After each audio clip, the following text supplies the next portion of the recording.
People often find themselves at a loss for words when trying to communicate with someone nearing the end of life. This is one of the most sensitive and delicate stages almost everyone encounters. Despite good intentions, a careless remark can sometimes cause deep pain or discomfort. This article will explore 7 phrases to avoid when speaking with a dying person. These recommendations are based on the extensive practical experience of hospice nurses, who witness such situations daily. Each example illustrates how even well-meaning words can be misinterpreted, and what alternative expressions can bring true peace and support. The insights gained here will not only transform your approach to communication during these challenging times, but also help you offer lasting comfort to those who desperately need it. The first phrase to avoid is claiming to understand someone else's feelings. Hospice nurses consistently observe how agonizing it is for a dying person to hear, "I know what you're going through." The truth is, no one, not even someone who has experienced a serious illness, can truly grasp the depth of another's feelings in their final days. Every life experience is deeply individual, shaped by unique memories, hopes, and personal fears. By uttering such a phrase, people may aim to offer comfort, yet it can be perceived as a dismissal of the unique and sacred nature of their journey. Consider Charles, an 82-year-old man who once shared that his greatest pain wasn't the illness itself, but others' assumptions that they knew what was in his heart, without even bothering to ask. He genuinely longed for someone to just listen, sit quietly beside him, without trying to interpret his suffering. When instead you choose the phrase, "I can't imagine what this is like for you, but I'm here," you offer something far more valuable than any empty assurance. This shows deep respect for their individual journey and a willingness to accept them as they are, without pretense. In such moments, presence, not assumptions, is what matters most. The second point concerns urging someone to stay positive or keep fighting. This is another phrase often heard in hospices that can unintentionally burden an already heavy heart.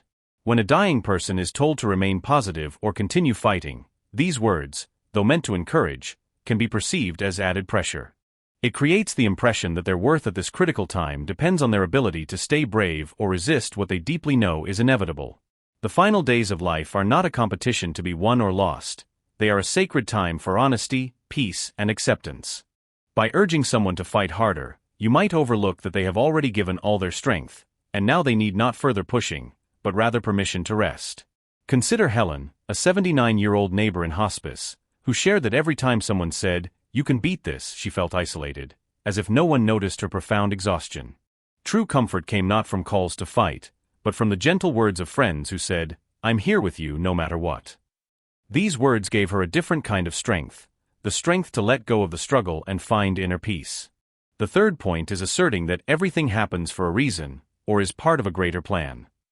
This is another phrase hospice nurses hear with alarming regularity, telling a dying person that their suffering is an element of a vast, predetermined design. While such words may be spoken with a genuine intention to comfort or give higher meaning, they are often perceived as a disregard for the deep pain and overwhelming fear the person is experiencing. Instead of relief, such a phrase can intensify feelings of alienation and misunderstanding. When people utter such phrases, they may unintentionally make it difficult for the dying person to express their true feelings, creating the impression that their sadness or anxiety is inappropriate. Facing death is a deeply personal experience. A person needs to be allowed to feel their emotions without being told their experience is a minor part of something larger they may not even believe in. Consider Ruth, an 84-year-old, who felt unheard when friends tried to comfort her by asserting her illness was part of some plan. She longed not for ready answers, but for simple human connection, a hand to hold, someone to sit quietly beside her, someone who would say, "I'm here." Offering presence, rather than explanations, provides comfort that no words about great plans can ever deliver. The fourth point is prohibiting tears or showing emotions. One of the most unhelpful things you can say to a dying person is to tell them not to cry or try to stop them from expressing their true feelings. Hospice nurses emphasize how crucial it is for people at the end of life to feel safe expressing what's on their heart, whether it's sadness, fear, or even moments of joy. When people urge someone to hold back tears or suppress grief, they send a message, even if unintentionally, that their feelings are a burden or something to be hidden. These feelings are real, and they deserve respect. Consider Walter, an 80-year-old man, who found peace in being able to openly cry with his daughter at his bedside, without being told to be strong or brave. His tears were not a sign of weakness, they were a release, a way to express what words could not. When you allow others to feel what they need to feel, you give them the greatest gift, the freedom to be themselves fully and without shame. The fifth point is asserting that the person will definitely get better. This is another phrase hospice nurses often caution against, telling a dying person that you know they will recover. Even when these words come from deep love and hope, they can cause confusion or even quiet sadness. A person approaching the end of life often realizes this. They may have come to terms with it or are still struggling, but they are aware of their condition. When people insist they will recover, they risk making the person feel unseen, as if their truth doesn't matter or as if others are unable to face it with them.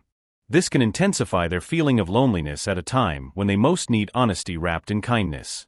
Consider Eileen, an 83-year-old woman, who shared that deep comfort came not from promises of recovery, but from friends who were willing to sit quietly with her and say, "I'm here and I care." When people choose to offer their presence instead of empty promises, they help build a bridge of trust and give the person the dignity of being accepted exactly as they are. Such honesty combined with gentle support is what truly brings peace in these final days. The sixth point is the assertion that everything happens for a reason. Hospice nurses have often witnessed the pain that can follow when someone tells a dying person this. While these words may be intended to offer comfort or help make sense of something so difficult, they can instead feel hollow and make the person feel even more isolated. In these final days, many seek meaning in their own way, and someone else's attempt to define that meaning for them can feel as though their own feelings or beliefs are being ignored. This is a time for deep listening, not for offering answers that may not resonate with the person's heart or faith. Consider Henry, an 85-year-old man, who once said that the most meaningful moments came when friends sat with him and simply allowed him to speak freely, without trying to explain his pain or give it a reason. He found peace not through answers, but through connection, knowing he could share what was on his mind, without judgment or redirection. When people choose to offer their quiet presence instead of explanations, they show that they respect the person's unique journey and are willing to walk alongside them, without trying to pave the way. The seventh point is dictating how a person should feel or behave. One of the most harmful things hospice nurses caution against is telling a dying person how they should feel or act. Whether it's urging them to be brave, asking them to stay cheerful, or assuming they shouldn't be afraid, such comments can strip a person of their dignity at a deeply vulnerable moment. Each person's experience of dying is deeply unique, shaped by their personal memories, fears, beliefs, and hopes.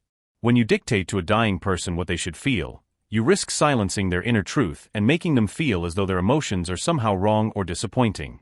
Consider Samuel, an 84-year-old, who shared that the greatest comfort came from his sister's words, "You can feel whatever you need to feel, and I'll be here with you." These simple words gave him permission to be himself, without pressure or judgment. Offering such unconditional acceptance helps the person feel seen and respected, and ultimately, this is one of the greatest gifts one can give. In conclusion, we hope these 7 recommendations have provided a deeper understanding of how powerful words can be during life's most delicate moments. What surprised you most from what was presented? What do you think you will take away for the next time you are with someone facing the end of life? The truth is not about saying something perfect. The essence is in the willingness to be present with honesty, compassion, and an attentive heart. When you choose your words carefully, you offer not just comfort, but dignity and peace. And that can mean more than anything else in these final days. Thank you for your attention to this material. We would be interested to hear your thoughts. Please share what you learned today and how you plan to apply it in your life. Your insights matter.